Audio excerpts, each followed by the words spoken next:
Dalam hidup, kita sering merasa terbebani, bukan karena apa yang benar-benar terjadi, tetapi karena cara kita memandangnya.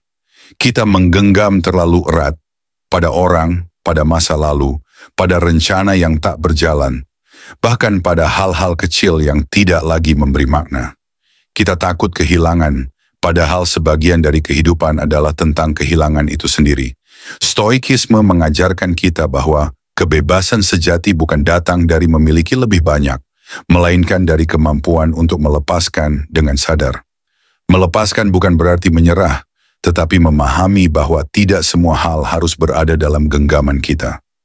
Dalam seni melepaskan, kita belajar untuk menerima kenyataan apa adanya, tanpa perlawanan yang berlebihan. Dan ketika kita bisa menerima, beban hidup pun menjadi lebih ringan. Dalam video ini, kita akan membahas 7 prinsip stoik untuk menguasai seni melepaskan, agar kita dapat hidup dengan tenang, tanpa merasa terbebani oleh hal-hal yang di luar kendali kita. 1. Sadari bahwa tidak semua hal bisa kamu kendalikan. Salah satu sumber penderitaan terbesar manusia adalah keyakinan keliru bahwa kita bisa mengendalikan segalanya. Kita ingin hasil selalu sesuai rencana, ingin orang lain memahami kita, ingin hidup berjalan mulus tanpa hambatan. Namun realitas tidak pernah tunduk pada keinginan kita. Dunia berjalan dengan caranya sendiri, dan stoikisme mengingatkan bahwa ketenangan batin hanya dapat lahir ketika kita berhenti melawan hal-hal yang berada di luar kendali kita. Epictetus pernah berkata, "Sebagian hal ada dalam kendalimu, sebagian tidak." Kalimat sederhana ini sesungguhnya adalah fondasi seluruh filosofi stoik. Ketika kita memahami batas kendali, kita berhenti memaksakan hal yang tak mungkin dan mulai memusatkan energi pada hal-hal yang bisa kita ubah, pikiran, sikap, dan tindakan kita sendiri. Disitulah letak kekuatan sejati manusia, bukan pada dunia luar, tetapi pada cara ia menanggapi dunia luar itu. Banyak orang tersiksa karena terlalu fokus pada hasil, bukan pada proses. Mereka berjuang keras, tetapi setiap kali realitas tidak sesuai harapan, mereka kecewa, merasa gagal, dan kehilangan arah. Padahal, yang membuat kita menderita bukanlah kegagalan itu sendiri, melainkan ekspektasi berlebih terhadap hasil yang tidak sepenuhnya bisa kita atur.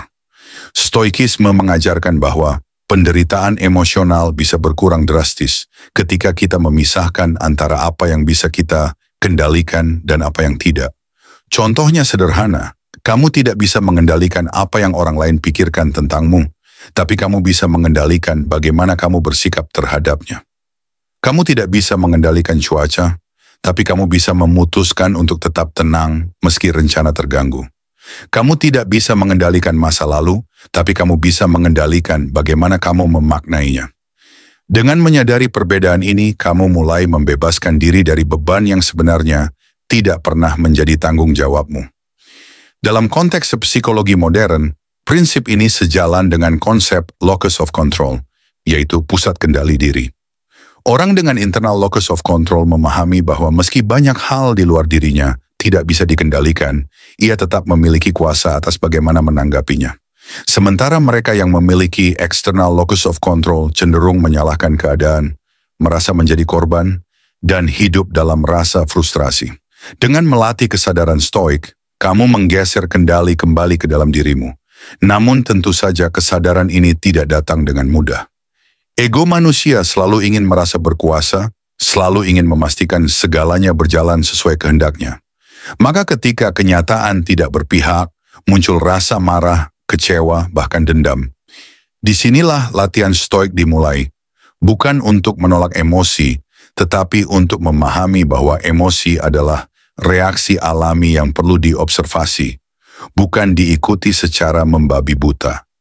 Setiap kali kamu menghadapi sesuatu yang tidak berjalan sesuai keinginan, berhentilah sejenak.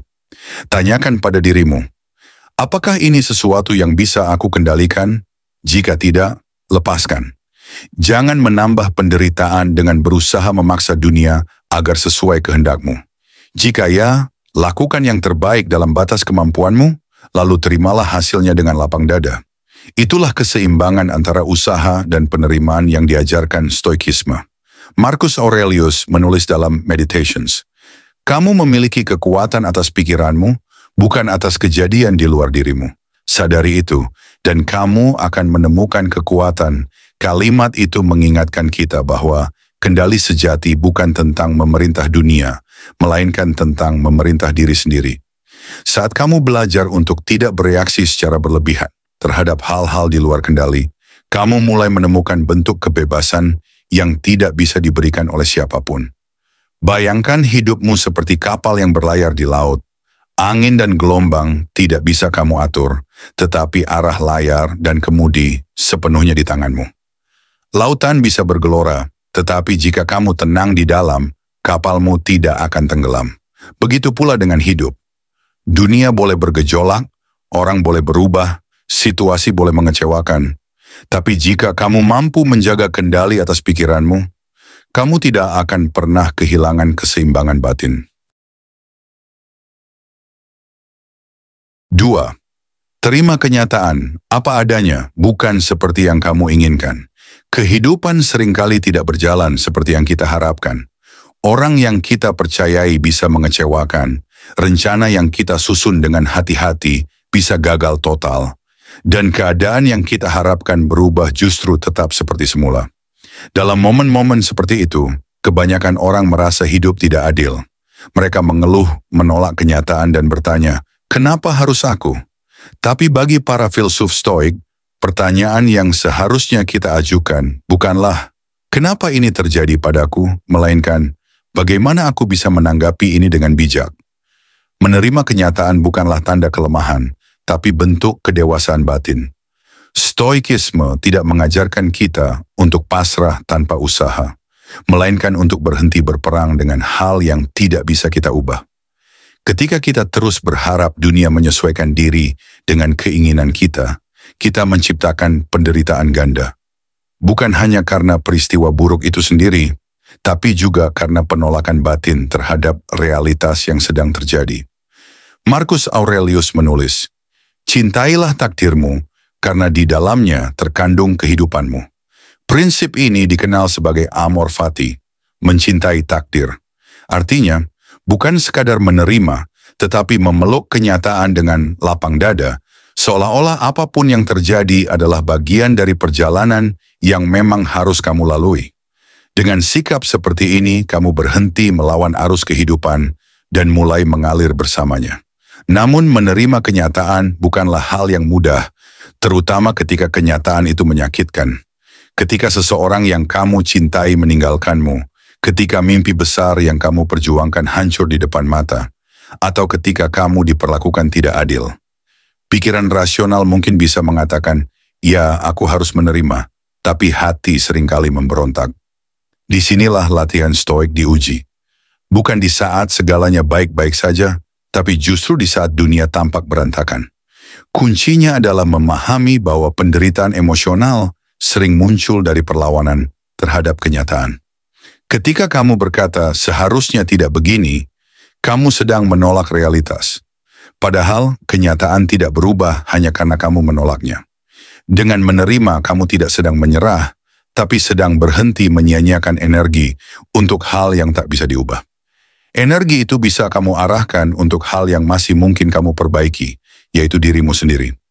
Psikologi modern menyebut proses ini sebagai radical acceptance, penerimaan mendalam terhadap kenyataan apa adanya. Konsep ini tidak jauh berbeda dari stoikisme. Orang yang mampu melakukan penerimaan mendalam tidak lagi bergantung pada situasi luar untuk merasa damai. Ia sadar bahwa kedamaian batin bukan datang dari dunia yang sempurna, melainkan dari hati yang mampu menerima ketidaksempurnaan itu. Bila kamu perhatikan, banyak penderitaan kita muncul bukan karena realitas itu sendiri, tapi karena ekspektasi yang kita bentuk terhadapnya. Kita berharap hubungan selalu berjalan harmonis, karir selalu meningkat, dan semua orang memperlakukan kita dengan adil. Tapi dunia tidak beroperasi berdasarkan harapan kita. Dunia berjalan dengan logika sebab akibatnya sendiri. Ketika kita mengubah cara pandang ini, kita berhenti berharap dunia berubah dan mulai menyesuaikan diri dengan realitasnya. Contohnya seperti ini, kamu kehilangan pekerjaan. Dua orang bisa menghadapi peristiwa yang sama, tapi dengan dua reaksi berbeda. Yang pertama terus menyalahkan keadaan, merasa hidup tidak adil, dan terjebak dalam rasa marah. Yang kedua menerima bahwa kehilangan adalah bagian dari kehidupan, kemudian mulai berpikir, apa yang bisa aku pelajari dari ini? Orang yang kedua mungkin tetap sedih, tapi ia tidak hancur. Ia memahami bahwa kenyataan tidak bisa diubah, tetapi sikap terhadap kenyataan selalu bisa diperbaiki. Epictetus mengajarkan, bukan peristiwa yang mengganggu kita, melainkan pandangan kita terhadap peristiwa itu. Artinya penderitaan bukanlah akibat langsung dari kejadian, tetapi dari makna yang kita berikan padanya. Ketika kamu mengubah maknanya, kamu mengubah seluruh pengalaman emosionalmu. Misalnya, kegagalan bisa dimaknai sebagai akhir dari segalanya, atau sebagai kesempatan untuk belajar sesuatu yang baru. Cara kamu memaknai menentukan apakah kamu hidup dalam beban atau dalam kebebasan. Menerima kenyataan juga berarti berdamai dengan ketidaksempurnaan diri.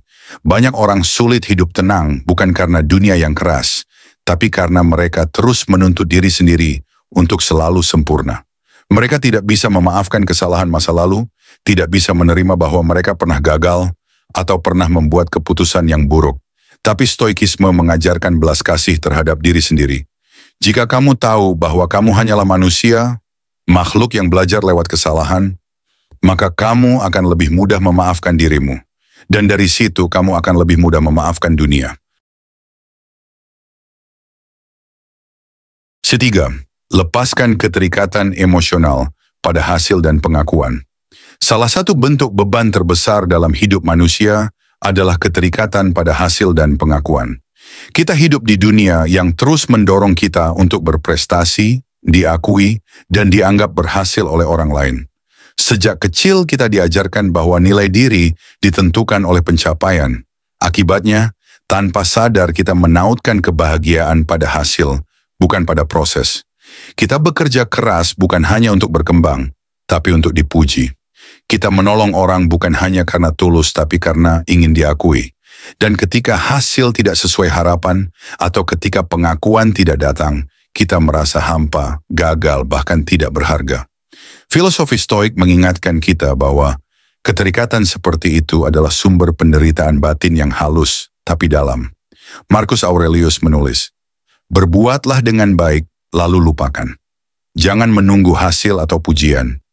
Bagi seorang Stoik, nilai sejati dari tindakan tidak diukur dari hasil akhir, tetapi dari niat dan ketulusan di dalamnya.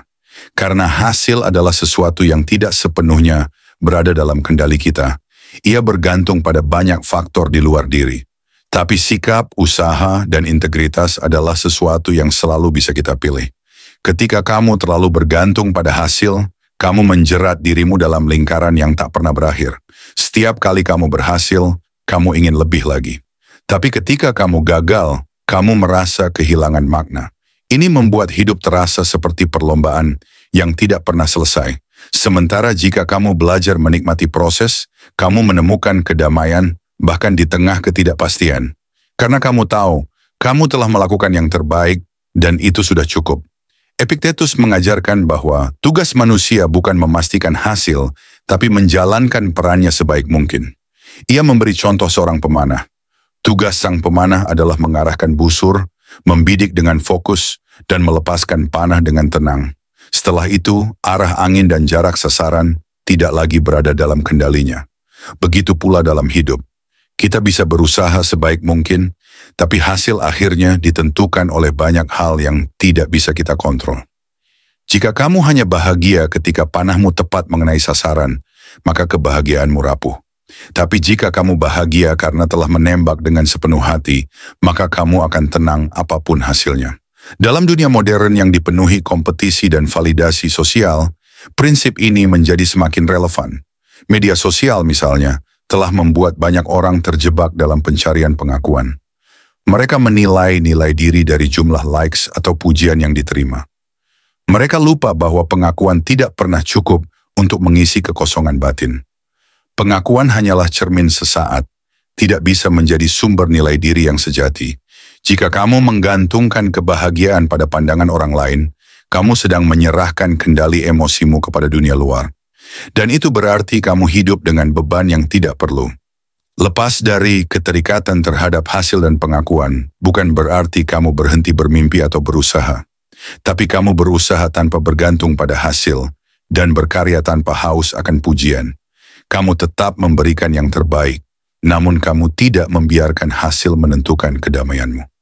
Karena ketenangan sejati lahir bukan dari apa yang kamu capai, tetapi dari siapa dirimu selama menjalani proses itu. Dalam psikologi, ini disebut detachment from outcome. Pelepasan dari keterikatan terhadap hasil. Orang yang memiliki kemampuan ini bisa bekerja keras tanpa cemas, bisa mencintai tanpa takut kehilangan, bisa berjuang tanpa terbebani kegagalan. Mereka memusatkan perhatian pada tindakan yang bisa dikendalikan, bukan pada hasil yang tidak pasti. Dan hasilnya, mereka justru lebih tenang, lebih fokus, dan seringkali lebih efektif. Cobalah renungkan, seberapa sering kamu merasa kecewa bukan karena gagal, tetapi karena tidak dihargai seperti yang kamu harapkan? Seberapa sering kamu menolong orang lalu merasa sakit hati karena tidak mendapat ucapan terima kasih? Semua itu muncul dari keterikatan pada pengakuan. Padahal kebaikan sejati tidak membutuhkan saksi. Bila kamu berbuat baik hanya untuk dilihat, maka kamu menggantungkan maknanya pada mata orang lain. Tapi jika kamu melakukannya karena itu sesuai dengan nilai dan prinsipmu, maka kamu bebas.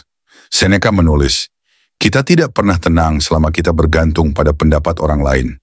Kalimat itu menjadi pengingat penting bahwa validasi eksternal adalah bentuk perbudakan halus. Begitu kamu menjadikan pengakuan sebagai bahan bakar hidupmu, kamu akan terus merasa kekurangan. Tapi ketika kamu menyalakan apimu sendiri, ketika kamu menemukan nilai dalam tindakan itu sendiri, maka kamu tidak lagi butuh tepuk tangan siapapun. 4. Belajar menerima perpisahan dan kehilangan sebagai bagian alami dari hidup. Tidak ada satu pun di dunia ini yang benar-benar permanen. Segala sesuatu yang kamu cintai, orang, kenangan, bahkan dirimu sendiri, pada akhirnya akan berubah, menjauh, atau hilang. Namun, sebagian besar penderitaan manusia muncul karena kita menolak kenyataan ini. Kita berusaha menggenggam terlalu erat hal-hal yang sebenarnya sedang bergerak menjauh.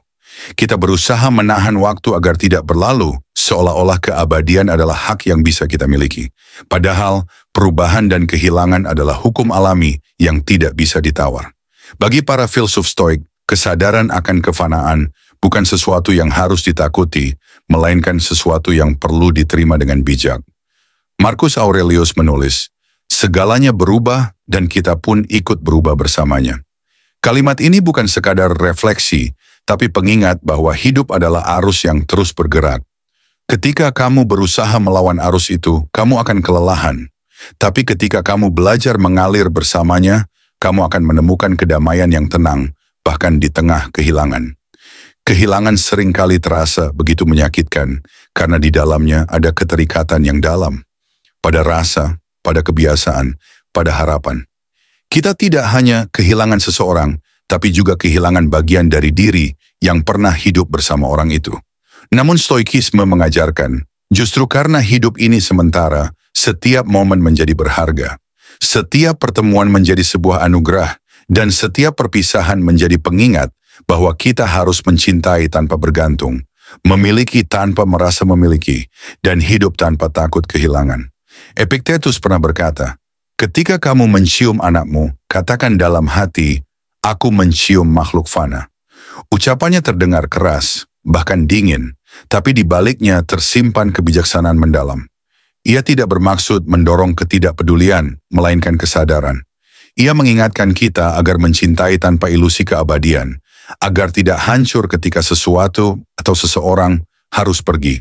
Dengan cara itu, kasih sayang kita menjadi lebih murni, karena tidak lagi dibungkus ketakutan akan kehilangan. Dalam psikologi modern, ini berhubungan dengan konsep non-attachment, yaitu kemampuan mencintai tanpa keterikatan yang berlebihan. Orang yang mampu mencintai dengan cara ini tidak dingin, justru sebaliknya. Ia mencintai dengan sepenuh hati, tapi juga dengan kesadaran penuh bahwa tidak ada yang abadi. Ia tidak menuntut, tidak memaksa, tidak berusaha memiliki. Karena ia tahu, Apa yang benar-benar tulus tidak perlu dikurung.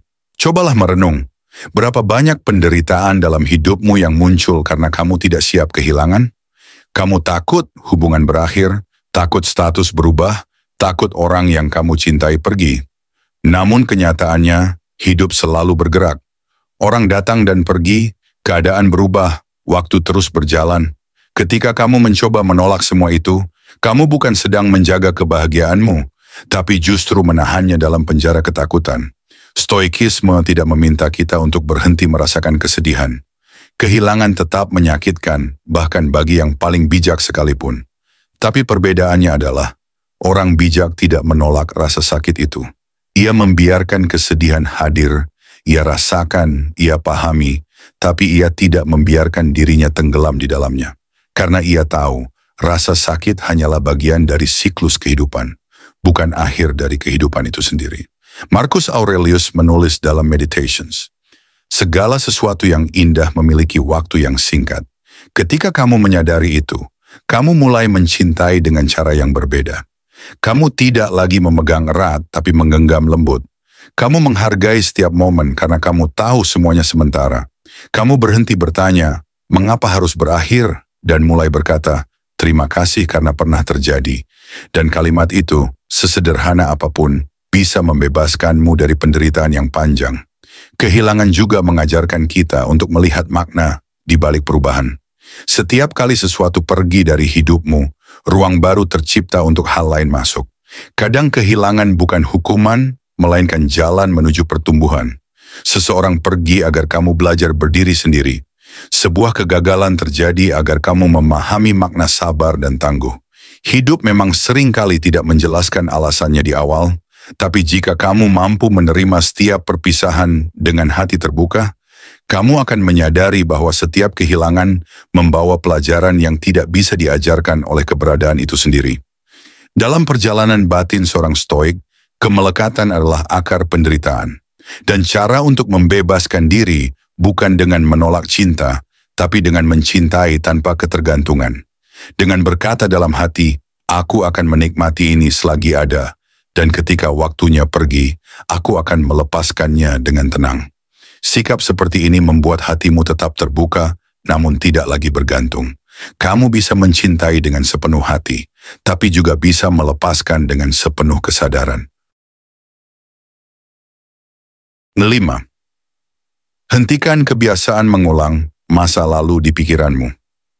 Ada satu hal yang paling melelahkan dalam hidup manusia, bukan kerja keras, bukan tanggung jawab, melainkan kebiasaan pikiran yang terus memutar ulang masa lalu. Pikiran seperti mesin tua yang tak berhenti berputar di jalur yang sama. Kita mengingat, menyesali, dan mengulang kembali momen-momen yang telah lewat, seolah-olah itu bisa diubah dengan cukup banyak penyesalan. Padahal, tidak peduli seberapa sering kamu memikirkan masa lalu, itu tetap tidak akan berubah. Yang berubah hanyalah kamu, dari seseorang yang seharusnya berkembang menjadi seseorang yang terjebak. Filsafat Stoikisme mengajarkan bahwa penderitaan bukan datang dari masa lalu itu sendiri, melainkan dari keterikatan kita padanya. Epictetus pernah berkata, manusia tidak terganggu oleh peristiwa, tetapi oleh pandangan mereka tentang peristiwa. Artinya, yang menyakitkan bukanlah apa yang terjadi, tetapi bagaimana kita terus menafsirkannya di kepala kita. Masa lalu sebenarnya hanyalah bayangan, namun kita memperlakukannya seolah-olah masih hidup dan berdampak. Kita memberi makan pada kenangan itu, dan semakin diberi makan, semakin kuat ia mencengkeram. Cobalah perhatikan dirimu ketika kamu tenggelam dalam pikiran masa lalu. Tubuhmu mungkin diam, tapi jiwamu tidak pernah tenang. Kamu terus memutar ulang kalimat, seandainya saja, atau kenapa dulu aku tidak.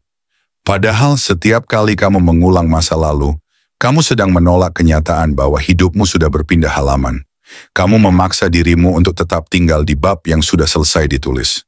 Dalam psikologi modern, ini disebut rumination. Kebiasaan berpikir berulang terhadap sesuatu yang sudah lewat. Dan kebiasaan ini adalah bahan bakar utama untuk kecemasan dan depresi. Orang Stoik tidak melupakan masa lalu, tapi mereka tidak membiarkannya menguasai masa kini.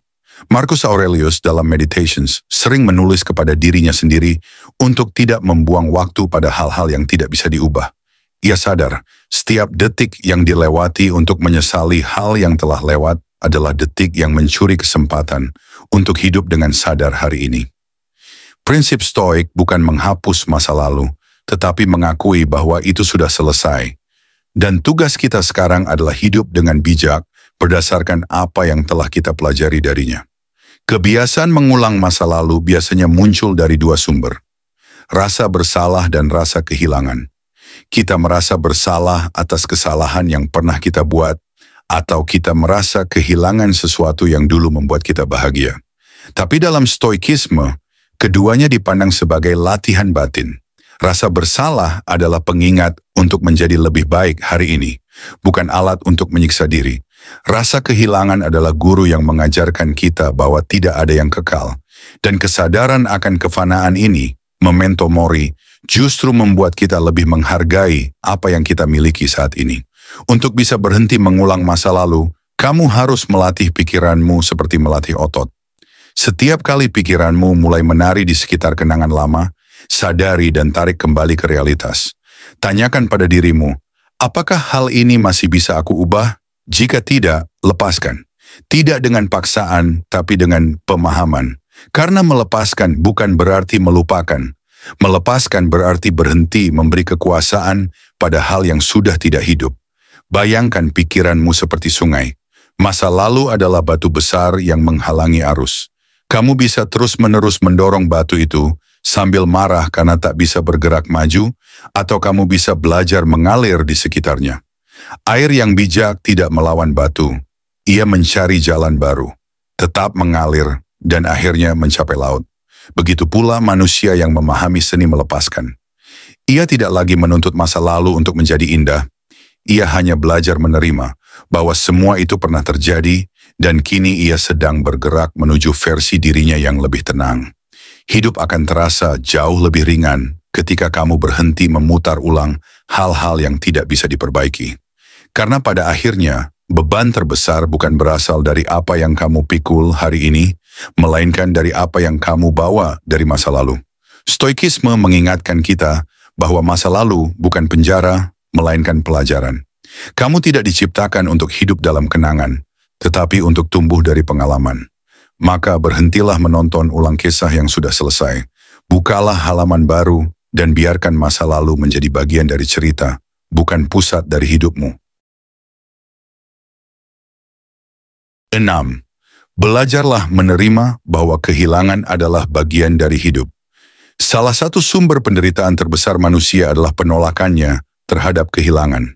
Kita ingin segala sesuatu tetap seperti dulu, orang-orang yang kita cintai, kebahagiaan yang pernah kita rasakan, bahkan rutinitas yang membuat kita merasa aman. Tapi hidup tidak pernah berjanji akan mempertahankan apapun. Semua hal yang kita genggam, cepat atau lambat, akan berubah, menjauh, atau menghilang. Dan setiap kali itu terjadi, kita merasa seolah dunia sedang melawan kita. Padahal yang sebenarnya terjadi hanyalah hukum alam yang bekerja sebagaimana mestinya. Dalam pandangan Stoik, kehilangan bukanlah tragedi, melainkan keniscayaan. Marcus Aurelius pernah menulis, jangan mencintai sesuatu dengan cara yang membuatmu takut kehilangannya, karena segala yang datang akan pergi.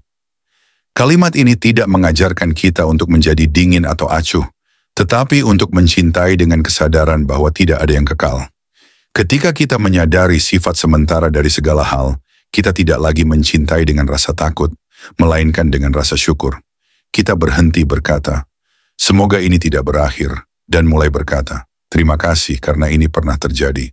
Secara psikologis, kehilangan mengguncang rasa kontrol kita terhadap hidup. Kita merasa hampa karena hal yang memberi makna tiba-tiba tidak ada. Namun disinilah pelajaran Stoik bekerja, bahwa makna hidup tidak pernah bergantung pada sesuatu di luar diri kita. Segala sesuatu di dunia luar hanya pinjaman sementara dari alam semesta. Orang yang kita cintai, harta, jabatan, bahkan tubuh ini, semuanya akan kita kembalikan suatu hari nanti. Maka bukankah lebih bijak jika kita menikmatinya dengan kesadaran bahwa semuanya hanyalah tamu dalam perjalanan hidup kita? Seneca pernah menulis, apapun yang diberikan alam kepadamu, ia juga telah menyiapkan untuk diambil kembali. Kata-kata ini mengingatkan kita bahwa kehilangan bukan hukuman, melainkan bagian dari keseimbangan hidup. Ketika kamu kehilangan sesuatu, itu bukan berarti hidupmu menjadi lebih miskin. Kamu hanya dipaksa untuk mengenal bentuk kebahagiaan yang berbeda. Kebahagiaan yang tidak lagi bergantung pada kepemilikan, melainkan pada penerimaan. Kehilangan juga memiliki sisi terapeutik yang jarang disadari. Ia mengajarkan kita untuk lebih menghargai saat ini. Selama sesuatu masih ada di hadapanmu, kamu cenderung menganggapnya biasa. Namun begitu ia pergi, barulah kamu menyadari betapa berharganya keberadaannya. Kesadaran Stoik mengajakmu untuk membalik proses ini. Hargai sebelum kehilangan, bukan sesudahnya. Dengan begitu, kamu hidup dengan mata yang terbuka, bukan hati yang menyesal. Ada satu latihan batin yang sering dilakukan para filsuf Stoik, disebut premeditatio malorum, membayangkan kemungkinan kehilangan sebelum hal itu benar-benar terjadi. Bukan untuk menjadi pesimis, melainkan agar hati siap menerima kenyataan apapun. Misalnya, sebelum tidur, kamu bisa berkata dalam hati, aku bersyukur untuk orang-orang di sekitarku hari ini. Tapi jika besok mereka harus pergi, aku akan tetap mencintai mereka dalam kenangan yang baik. Latihan sederhana ini melatih pikiran untuk tidak kaget oleh perubahan. Karena yang membuat kita hancur bukan kehilangan itu sendiri, melainkan ketidaksiapan untuk menerimanya. Dari sudut pandang psikologi modern, menerima kehilangan adalah bentuk emotional resilience, ketahanan batin untuk tetap stabil meski mengalami duka.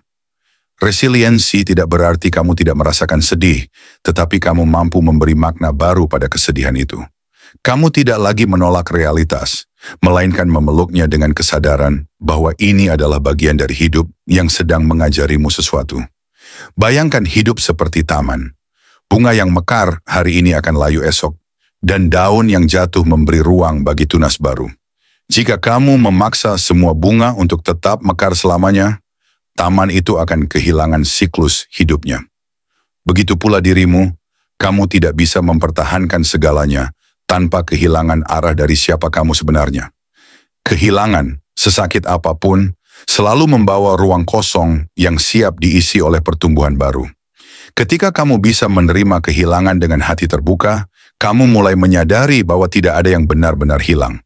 Semuanya hanya berubah bentuk. Cinta tidak hilang, ia hanya berpindah tempat, dari pelukan menjadi kenangan, dari kebersamaan menjadi pelajaran, dan di titik itulah kamu mulai memahami kebijaksanaan sejati stoikisme, bahwa kebahagiaan bukan tentang memiliki, tetapi tentang mampu tetap damai meski telah kehilangan. 7. Temukan kedamaian dengan menjalani hidup sesuai alam, selaras dengan takdirmu. Filsafat stoikisme selalu menuntun kita kembali pada satu prinsip paling mendasar, hidup dengan selaras terhadap alam. Bagi para filsuf stoik, alam bukan sekadar hutan, langit, atau laut, tetapi tatanan semesta yang lebih besar, hukum universal yang mengatur segalanya. Ketika kita hidup sejalan dengan hukum alam ini, kita menemukan kedamaian. Ketika kita melawannya, kita hanya akan menemukan penderitaan. Banyak dari kita merasa terbebani karena terus berusaha melawan arah hidup. Kita ingin segala sesuatu berjalan sesuai keinginan, bukan sesuai kenyataan. Kita ingin semua orang memahami kita, ingin dunia selalu adil, ingin hasil sepadan dengan usaha. Tetapi hidup tidak selalu bekerja dengan logika keinginan manusia. Ada kalanya, meskipun kita sudah melakukan yang terbaik, hasilnya tetap tak sesuai harapan. Disinilah seni menerima peran alam bekerja. Bukan untuk membuat kita pasrah, tapi untuk membuat kita tenang dalam ketidakpastian. Marcus Aurelius menulis, hiduplah sesuai dengan alam, terimalah apapun yang dibawa oleh takdir, karena itu adalah bagian dari keseluruhan yang dikehendaki alam semesta. Dalam kalimat ini tersimpan makna besar, bahwa hidup bukan tentang mengontrol hasil, melainkan tentang menyesuaikan diri dengan arus kehidupan tanpa kehilangan arah. Sama seperti seorang pelaut bijak yang tidak bisa mengubah arah angin, tapi bisa menyesuaikan layar agar kapal tetap berlayar. Secara psikologis, prinsip ini membantu kita melepaskan beban yang muncul dari ekspektasi berlebihan. Ketika kita menerima bahwa tidak semua hal berada di bawah kendali kita, kita berhenti menyalahkan diri sendiri atas hal-hal yang memang di luar jangkauan. Kita belajar membedakan mana yang bisa diusahakan dan mana yang hanya bisa diterima. Proses ini bukan berarti menyerah, tapi justru bentuk kebijaksanaan tertinggi, karena hanya orang yang tenang yang bisa bertindak dengan jernih. Stoikisme memandang alam sebagai guru. Segala sesuatu di alam bekerja tanpa keluhan, tanpa ambisi berlebihan, namun tetap harmonis. Matahari tidak tergesa-gesa untuk terbit lebih cepat. Hujan tidak menunda datangnya karena takut membuat orang basah, dan pohon tidak menolak untuk menggugurkan daunnya di musim gugur. Semua tunduk pada hukum perubahan, dan justru karena itulah hidup menjadi indah. Ketika kita menolak alur alami kehidupan, kita sedang menentang ritme alam, dan akibatnya, batin kita menjadi kacau. Hidup sesuai dengan alam berarti menjalani hidup dengan kesadaran penuh, bukan dengan perlawanan batin. Misalnya, ketika datang kesulitan, kamu tidak perlu bertanya, mengapa ini terjadi padaku? Melainkan, apa yang bisa aku pelajari dari ini? Ketika seseorang pergi, jangan berkata, kenapa dia meninggalkan aku? Tapi ucapkan, waktuku bersamanya telah selesai, kini aku melanjutkan perjalananku. Dengan cara berpikir seperti ini, kamu tidak lagi menjadi korban keadaan, melainkan pelajar kehidupan. Epictetus pernah menulis, jangan mengharapkan agar peristiwa terjadi seperti yang kau inginkan, tetapi berharaplah agar ia terjadi sebagaimana mestinya, dan kau akan menemukan kedamaian. Kalimat ini mungkin terdengar sederhana, tetapi dampaknya besar. Begitu kamu berhenti menuntut hidup untuk berjalan sempurna, kamu mulai merasakan kelegaan yang belum pernah kamu rasakan sebelumnya. Karena ternyata ketenangan bukanlah hasil dari hidup yang bebas masalah, tetapi dari kemampuan untuk menerima masalah tanpa kehilangan keseimbangan. Dalam psikologi modern, prinsip ini serupa dengan konsep acceptance and commitment terapi, menerima kenyataan sebagaimana adanya, lalu tetap berkomitmen untuk bertindak sesuai nilai-nilai hidupmu. Dengan cara ini, kamu tidak terjebak dalam perlawanan batin, tetapi tetap berdaya untuk bertumbuh. Stoikisme telah mengajarkan hal yang sama ribuan tahun lalu, bahwa kebebasan sejati datang ketika kita tidak lagi diperbudak oleh penolakan terhadap realitas. Bayangkan kehidupan seperti sungai panjang yang mengalir menuju laut. Kamu adalah perahu kecil di atasnya. Kamu bisa mendayung dengan arahmu sendiri, tetapi arus sungai tetap memiliki tujuannya. Jika kamu melawan arus, kamu akan lelah, frustrasi, dan kehilangan tenaga. Namun jika kamu belajar mendayung selaras dengan arus, kamu tidak hanya sampai pada tujuan, tapi juga menikmati perjalanannya. Begitu pula hidup, kamu tidak diciptakan untuk mengatur semesta, melainkan untuk menari di dalam ritmenya. Ketika kamu hidup sesuai dengan alam, kamu berhenti melawan kehidupan. Kamu berhenti menuntut dunia untuk sesuai keinginanmu, dan mulai menyesuaikan dirimu pada kenyataan dengan hati yang tenang. Di titik itu, kamu tidak lagi takut kehilangan, tidak takut perubahan, tidak marah pada takdir. Kamu memahami bahwa setiap kejadian, baik atau buruk, memiliki tempatnya sendiri dalam keseluruhan yang lebih besar. Kesimpulan, melepaskan bukan tentang kehilangan, tapi tentang ketenangan. Pada akhirnya, seni melepaskan bukanlah tentang melupakan atau berpura-pura tidak peduli.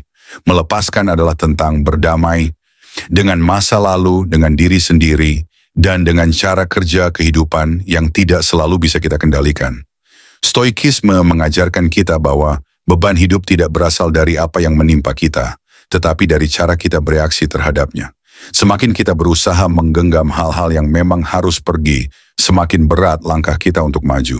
Dengan memahami 7 prinsip stoik sebelumnya, mulai dari menerima hal-hal yang di luar kendali, menyadari kefanaan segala sesuatu, hingga hidup selaras dengan alam.